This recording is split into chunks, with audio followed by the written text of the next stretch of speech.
Director James Mangold has revealed that the upcoming Swamp Thing will in fact be a standalone project that he is working on. So don't worry about the bigger DC universe, this is Swamp Thing.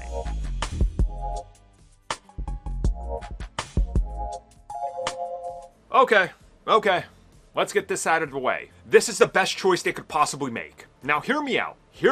Yes, Swamp Thing is part of the bigger DC universe. Nobody's gonna argue that. I'm certainly not gonna argue that. I don't want to run downstairs right now and grab all my volumes of Swamp Thing in my entire collection, which has grown over the course of the last, year. Exponentially grown. I don't want to do that. But Swamp Thing reads like a standalone project. He feels like a standalone project, and when he crosses over, it's almost like a different Swamp Thing. Sort of like how we look at the MCU and whenever Thor joins the Avengers, he feels different. His power levels fluctuate. Same with many of the other characters. James Mangold recently talking up Swamp Thing in interviews saying that the goal is to make the film standalone has gotten some negativity which I don't understand. Swamp Thing doesn't need to show up in Metropolis and be like, "Hey Superman, I need you to help me take care of this swamp dumping."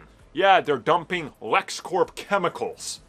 Although, that's probably going to be hinted at, right? There's probably going to be some overarching, bigger story. Maybe LexCorp is there. Maybe they are somehow in league with the people that are the cause and effect of Swamp Thing becoming Swamp Thing, right? But what he's saying is, this film will stand on its own, so you don't need to watch all the other things. You missed Lanterns, you missed the Wonder Woman series Paradise Lost, don't worry. This can serve on its own, but it's part of the bigger world. And I think people are being short-sighted. They're just looking at what he's saying, oh, it's going to be a small, standalone thing. And they're automatically saying it doesn't matter. It does matter. But they're going to take time to develop the giant crossover. Again, let's go back to Phase 1 of the MCU. This is what they did. There's references and hints, but Thor stands on its own.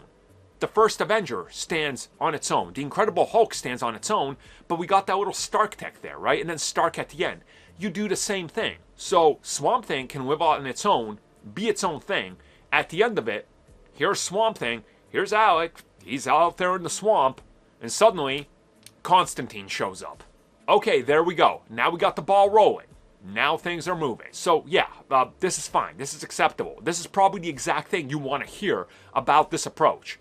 And you know why I say this? Because people were literally saying this exact thing about the MCU in Phase 4. They're like, oh, I don't want to watch all these things. I don't have to watch them. Why do I have to watch this Disney series to understand this movie and this reference? But go back to articles from Phase 1, 2, and 3, where people were saying, well, MCU terrible because they're not mentioning events of Iron Fist. Make up your mind. One or the other.